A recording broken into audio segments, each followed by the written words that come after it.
Vamos lá, voltamos com mais dicas para você. Agora vamos falar dos crimes contra a dignidade sexual e eu quero chamar a sua atenção, quero falar de duas classes de delitos agora, crimes contra a dignidade sexual e crimes contra a administração pública. Vamos começar falando dos crimes contra a dignidade sexual? Olha só, o delito de estupro pessoal, cuidado com ele. A regra mudou desde 2009, você fala, mas já faz muito tempo, mas cuidado que as pessoas continuam cobrando, porque todo mundo continua errando. Então você se aproveita do erro para poder cobrar mais.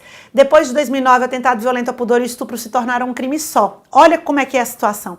Materialmente, o delito de atentado violento ao pudor, que era constranger pessoa usando violência para a prática de qualquer ato libidinoso diverso da conjunção carnal, passou a integrar a estrutura do delito de aborto. Então, materialmente, o crime de atentado violento ao pudor, ele desapareceu.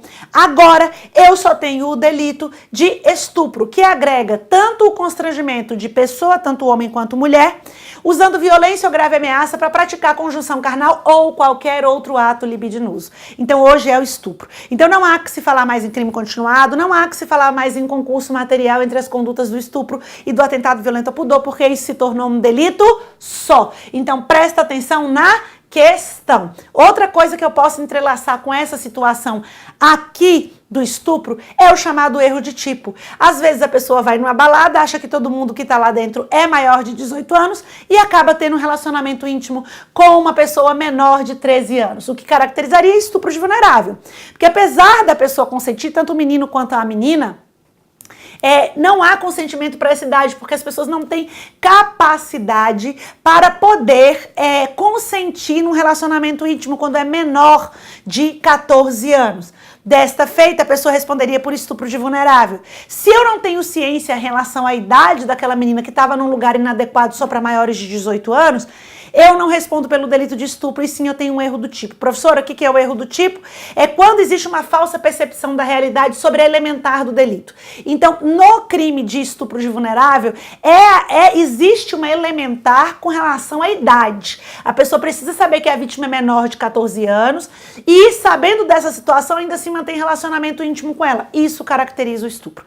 Agora, se eu não sei desse elemento que estrutura a conduta, que é menor de 14 anos, eu vou responder pela conduta efetivamente criminosa. Se eu sei, eu respondo. Se eu não sei, eu tô diante de um erro do tipo, e aí não há crime para esse tipo de conduta, ok? Então falamos do estupro e falamos do estupro de vulnerável.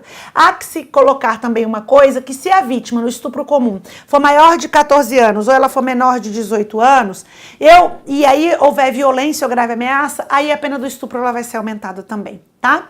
A outra questão que nós queremos abordar com você, cuidado com os crimes contra o funcionário público. Só que a principal questão aqui dos crimes não são os crimes em si, mas é o concurso de pessoas. Como a partir do 312 até o 326, nós temos delitos praticados pelo funcionário público. Se o particular sabe que o funcionário público pratica qualquer dos crimes do 312 ao 326 e conhece a situação dele de funcionário público, essa situação, ela também se transmuta para o particular, concurso de pessoas. Porque é uma elementar do delito de peculato, de concussão, de corrupção passiva, de corrupção ativa, advocacia administrativa, facilitação do contrabando ou descaminho, a pessoa ser funcionário público. Então, se o terceiro particular que está com o funcionário público conhece dessa situação dele e com ele pratica conduta, responde como se funcionário público ele fosse.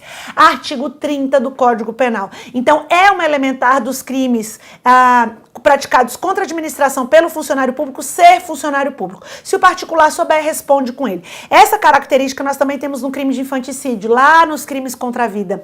Se a pessoa sabe do estado puerperal da mãe e pratica junto com ela a morte do próprio filho durante o parto ou logo após, ele responde ou ela responde por infanticídio junto com a mãe daquela criança. Nessa situação da mãe, nós só temos uma característica que é acrescentar. Se essa ideia parte do particular e a mãe auxilia ele, por uma questão de política criminal, nós vamos ter uma cisão do concurso de pessoas.